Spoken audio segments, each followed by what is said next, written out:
In fact, I don't know if you know Hillary, but last night they said that was the most vicious debate in the history of politics, presidential debate, the most vicious. And I don't know, are we supposed to be proud of that, or are we supposed to be unhappy? But they did say that, and I'm trying to think back to Lincoln. I don't think they can really compete with that. But the candidates have some lighthearted moments together, which is true. I have no doubt that Hillary is going to laugh quite a bit tonight, sometimes even at an appropriate moment. It's true.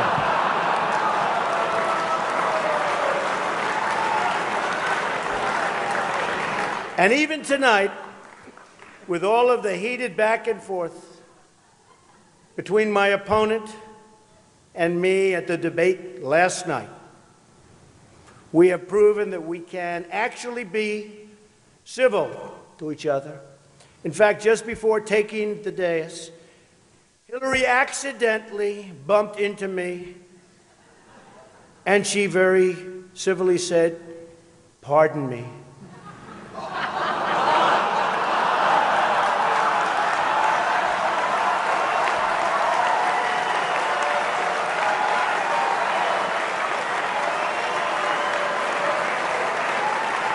And I very politely replied, "Let me talk to you about that after I get into office."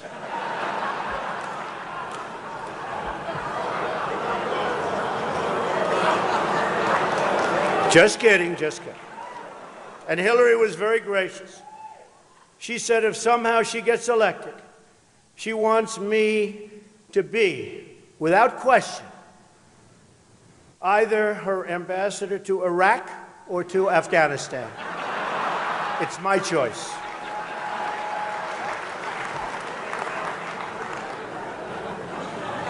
But one of the things I noticed tonight, and I've known Hillary for a long time, is this is the first time ever, that Hillary is sitting down and speaking to major corporate leaders and not getting paid for it. It's true. It's true. It's true. You know, last night, I called Hillary a nasty woman. But this stuff is all relative. After listening to Hillary rattle on and on and on, I don't think so badly of Rosie O'Donnell anymore. In fact, I'm actually starting to like Rosie a lot.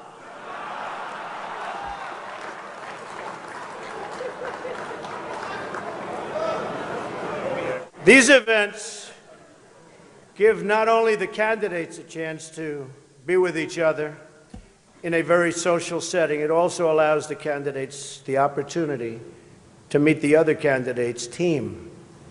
Good team. I know Hillary met my campaign manager, and I got the chance to meet the people who are working so hard to get her elected. There they are, the heads of NBC, CNN, CBS, ABC. There's the New York Times right over there, and the Washington Post. They're working overtime. True. True.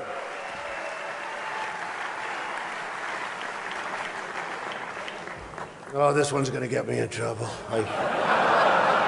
Not with Hillary. You know, the president told me to stop whining. But I really have to say, the media is even more biased this year than ever before. Ever. You want the proof? Michelle Obama gives a speech, and everyone loves it. It's fantastic. They think she's absolutely great. My wife, Melania, gives the exact same speech. And people get on her case. And I don't get it. I don't know why. And it wasn't her fault. Stand up, Melania. Come on. She took a lot of abuse.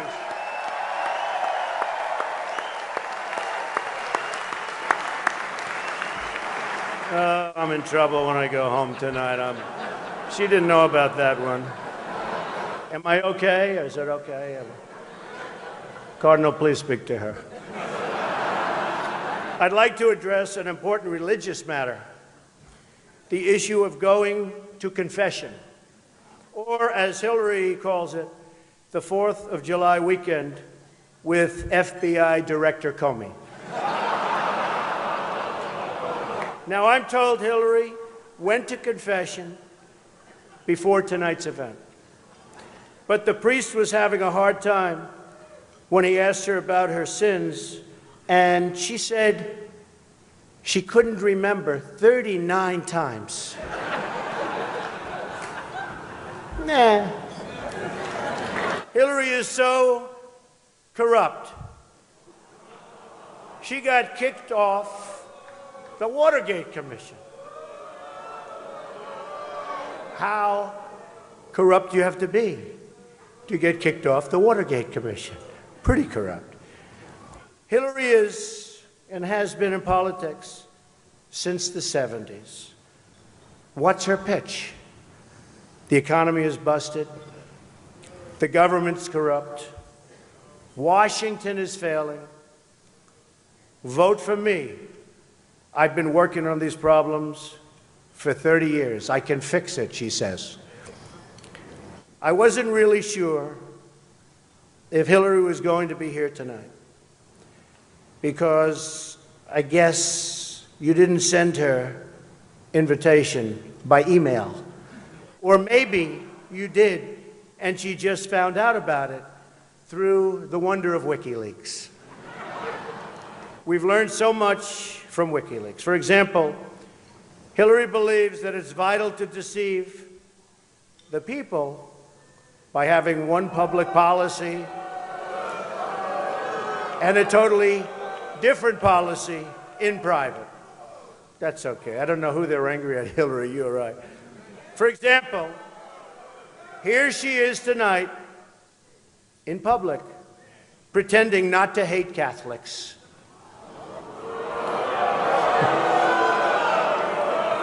Now, if some of you haven't noticed, Hillary isn't laughing as much as the rest of us. That's because she knows the jokes.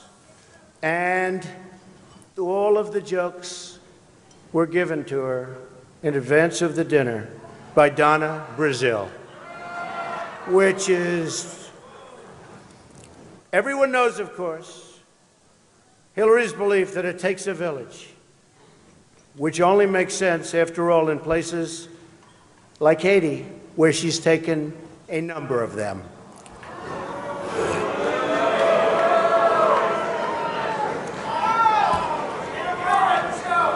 Thank you. I don't know, and I don't want this evening without saying something nice about my opponent. Hillary's been in Washington a long time. She knows a lot about how government works. And according to her sworn testimony, Hillary has forgotten more things than most of us will ever know. That I can tell you. We're having some fun here tonight, and that's good. On a personal note, what an amazing honor it is to be with all of you. And I want to congratulate Hillary on getting the nomination, and we're in there fighting, and over the next 19 days, somebody's going to be chosen. We'll see what happens. But I have great memories of coming to this dinner with my father over the years when I was a young man. Great experience for me.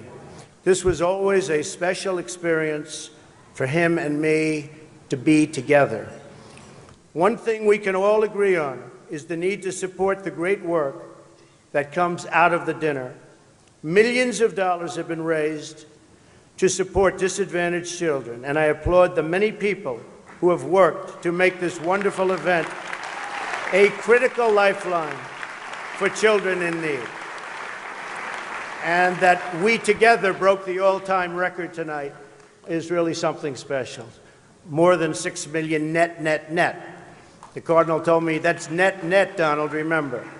We can also agree on the need to stand up to anti-Catholic bias, to defend religious liberty, and to create a culture that celebrates life. America is in many ways divided.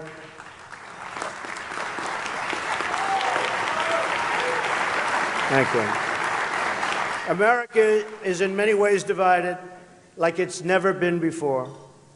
And the great religious leaders here tonight give us all an example that we can follow.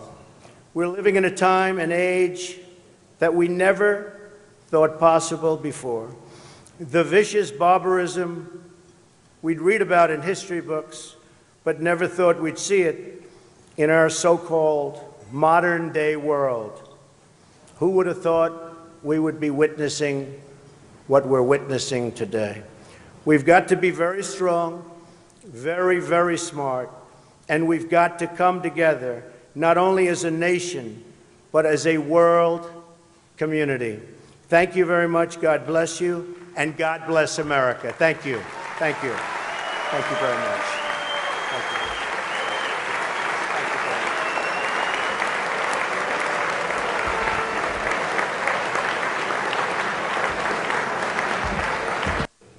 That when the first...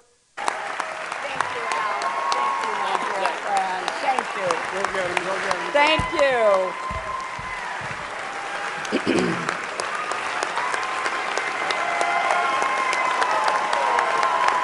Thank you. Your Eminence, Your Excellencies, members of the clergy, Alan Nance Smith, Donald and Melania, and all the distinguished guests. You know, earlier tonight, Al reminded me that when the first Al Smith ran for president, he chose as his running mate the progressive senator from Arkansas, Joseph T. Robinson, who was one of my husband's political heroes. This work that you do through the dinner, Al, you've done it now for 30 years, is such a labor of love. You've been a hero for both the children of the Archdiocese and for the city of New York. And I think we all owe Al Smith a great, great round of applause.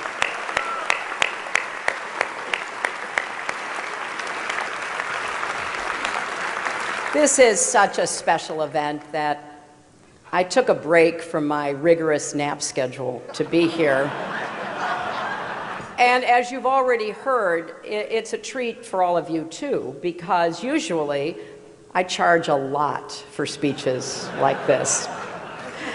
But for me, it was kind of ironic thinking about a fiery populist, Al Smith.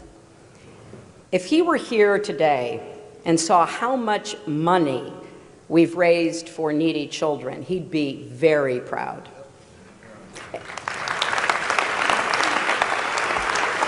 And if he saw this magnificent room full of plutocrats celebrating his legacy, he'd be very confused. It's a special honor to be here with Your Eminence. Now, I know, Your Eminence, you were criticized for inviting both Donald and me here tonight. And you responded by saying, if I only sat down with those who were saints, I'd be taking all my meals alone. Now, just to be clear, I think the Cardinal is saying I'm not eligible for sainthood. But getting through these 3 debates with Donald has to count as a miracle.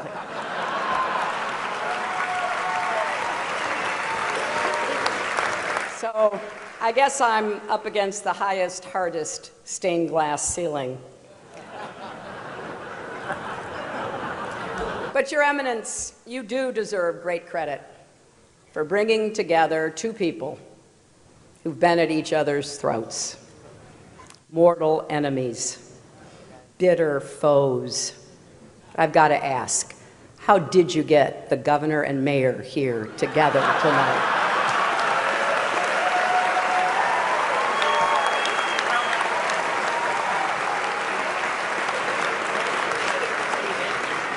Now, I've got to say, there are a lot of friendly faces here in this room, people that I've been privileged to know and to work with. I just want to put you all in a basket of adorables. And you look so good in your tuxes, or as I refer to them, formal pantsuits. And, you know, because this is a friendly dinner for such a great cause, Donald, if at any time you don't like what I'm saying, feel free to stand up and shout "wrong" while I'm talking. You know, come to think of it, it's amazing I'm up here after Donald. I didn't think he'd be okay with a peaceful transition of power.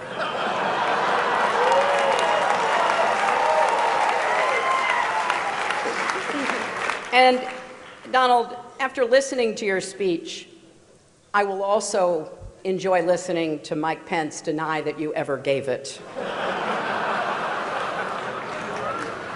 You know, I've had the privilege of being at the Al Smith dinners in years past, and I always enjoy it. But remember, if you're not happy with the way it comes out, it must be rigged. And it's always a special treat for me to be back in New York, a city that I love and which I think truly embodies the best of America. You know, don't you think? People look at the Statue of Liberty and they see a proud symbol of our history as a nation of immigrants, a beacon of hope for people around the world. Donald looks at the Statue of Liberty and sees a 4. Maybe a 5 if she loses the torch and tablet and changes her hair. You know, come to think of it, you know what would be a good number for a woman? 45. But I digress. Now, I'm going to try my best tonight. But I understand I am not known for my sense of humor. That's why it did take a village to write these jokes. People say, and I hear them, I know, they say, I'm boring compared to Donald. But I'm not boring at all. In fact, I'm the life of every party I attend, and I've been to 3. And when the parties get out of hand, as occasionally they do, it's important to have a responsible chaperone who can get everyone home safely. And that is why I picked Tim Kaine to be my vice president. Now, you notice there is no teleprompter here tonight, which is probably smart because maybe you saw Donald dismantle his prompter the other day. And I get that. They're hard to keep up with, and I'm sure it's even harder when you're translating from the original Russian.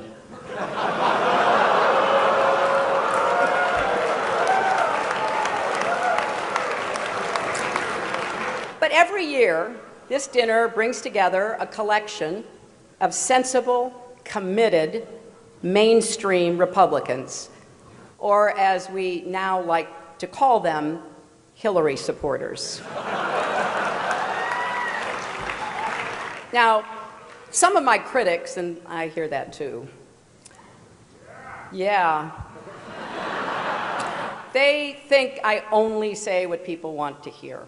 Well, tonight that is true. And here's exactly what you want to hear. This election will be over very, very soon.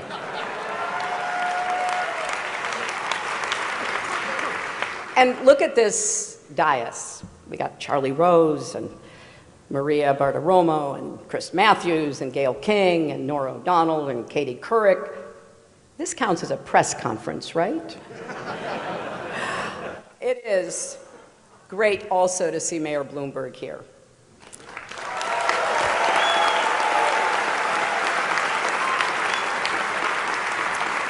It's a shame he's not speaking tonight. I'm curious to hear what a billionaire has to say.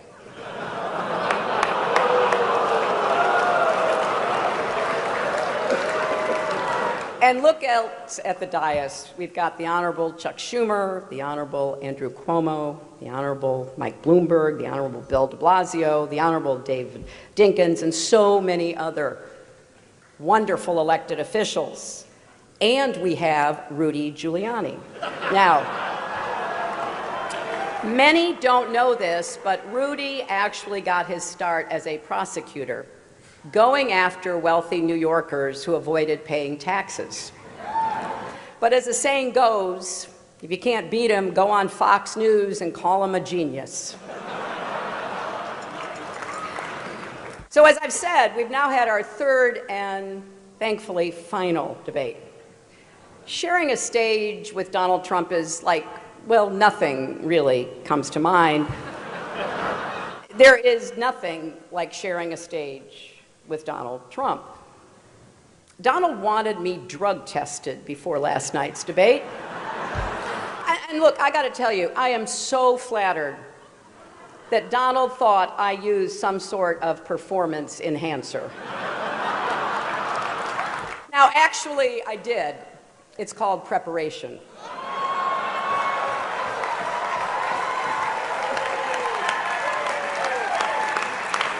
And looking back, I've had to listen to Donald for 3 full debates, and he says I don't have any stamina. That is 4.5 hours. I have now stood next to Donald Trump longer than any of his campaign managers. Now, look, I have deep respect for people like Kellyanne Conway. She's working day and night for Donald, and because she's a contractor, he's probably not even going to pay her. But I think the good news is that the debates finally allowed Republicans to unite around their candidate. The bad news is it's Mike Pence. And it's been a long, long campaign. That should be one of our highest priorities, shortening the campaigns. And whoever wins this election, the outcome will be historic. We'll either have the first female president or the first president who started a Twitter war with Cher. And if Donald does win, it'll be awkward at the annual President's Day photo when all the former presidents gather at the White House, and not just with Bill. How is Barack going to get past the Muslim ban? Now, Republicans in particular seem frustrated with their nominee. Paul Ryan told the Republican members of the House, you don't have to support the top of the ticket. Don't worry about anyone besides yourself. Just do what's in your own best interests. So I guess Donald really has unified his party around his core philosophy. And I don't understand their unhappiness. They say Donald doesn't have any policies. He has no policies. I keep hearing that. I'd actually like to defend him on this. Donald has issues, serious issues, really, really serious issues. And I worry about Donald's go-it-alone attitude. For example, at his convention when he said, "I alone can fix it." You know, in the 90s, I said the same thing about America's health care system, and it didn't work out so well for me either. But speaking of health, Donald has been very concerned about mine. Very concerned. He actually sent a car to bring me here tonight. Actually, it was a hearse.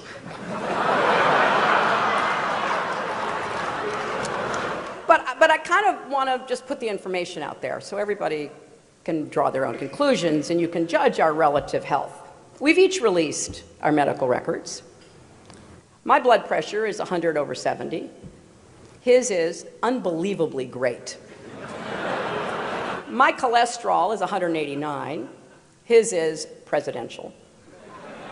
My heart rate is 72 beats per minute. His is the most beats ever or the least beats ever, whichever sounds best. But Donald really is as healthy as a horse. You know, the one Vladimir Putin rides around on.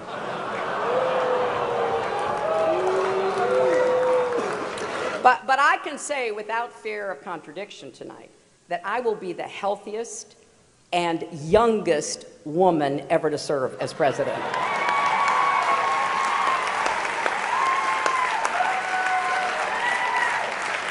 But this has really been a strange campaign. You saw it last night, you saw it again tonight.